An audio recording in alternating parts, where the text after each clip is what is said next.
दोंडाईचा प्रमाणे धुळे महानगरपालिका बिनविरोध करण्याचा आमचा प्रयत्न राजकीय वर्तुळात खळबळ। महापालिका निवडणुकीच्या पार्श्वभूमीवर राजकीय पक्षांकडून तयारीला वेग देण्यात आला असून आचारसंहिता लागण्यापूर्वी विकास कामांच्या उद्घाटनाचा धडाका लावण्यात आला आहे। आज धुळे शहरात तब्बल 77 कोटी रुपयांच्या विविध विकास कामांचं उद्घाटन राज्याचे पणन मंत्री तथा धुळे जिल्ह्याचे पालकमंत्री जयकुमार रावल यांच्या हस्ते करण्यात येत आहे। या विकास कामांच्या उद्घाटन प्रसंगी मंत्री जयकुमार रावल यांनी दोंडाईचा प्रमाणे धुळे महानगरपालिका बिनविरोध करण्याचा आमचा प्रयत्न असेल अशी प्रतिक्रिया व्यक्त केल्याने उपस्थितांच्या भुया उंचवल्या।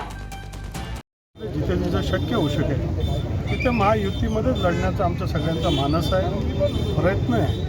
काही ठिकाणी स्थानिक अडचणीमुळे युती होऊ शकत नसते किंवा काही अडचणी येत असतात, परंतु बाय अँड लार्ज मुंबईपासून सगळीकडे महायुतीमध्ये लढण्याचा विचार हा भारतीय जनता पार्टीचा आहे। धुळ्यातील शिवसेना खरं तर ते एक स्वतंत्र पक्ष आहे आणि त्यांचा निर्णय घेण्याचा आणि त्यांची भूमिका घेण्याचा त्यांना अधिकार आहे लोकशाहीमध्ये। त्यांना जो निर्णय घ्यायचा ते घेऊ शकतील। भारतीय जनता पार्टी हा सातत्याने सगळ्यांना घेऊन चालण्याचा प्रयत्न करते। देशाचे लोकप्रिय पंतप्रधान यांनी सांगितलं की सबका साथ सबका विकास।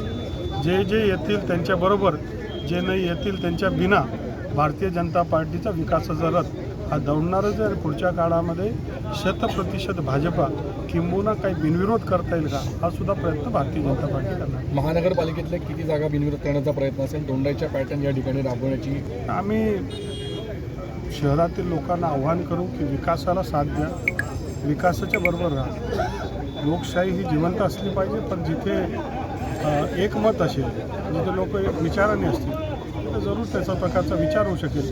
त्या वार्डामध्ये आम्ही जिथे बिनविरोध होऊ शकेल तिथे 25 कोटी रुपयाचे कामं हे निश्चित गॅरंटीने त्या मतदारसंघात ते लोक मागतील ते होतील आणि म्हणून बिनविरोधाला सुद्धा इन्सेंटिव्ह देऊ।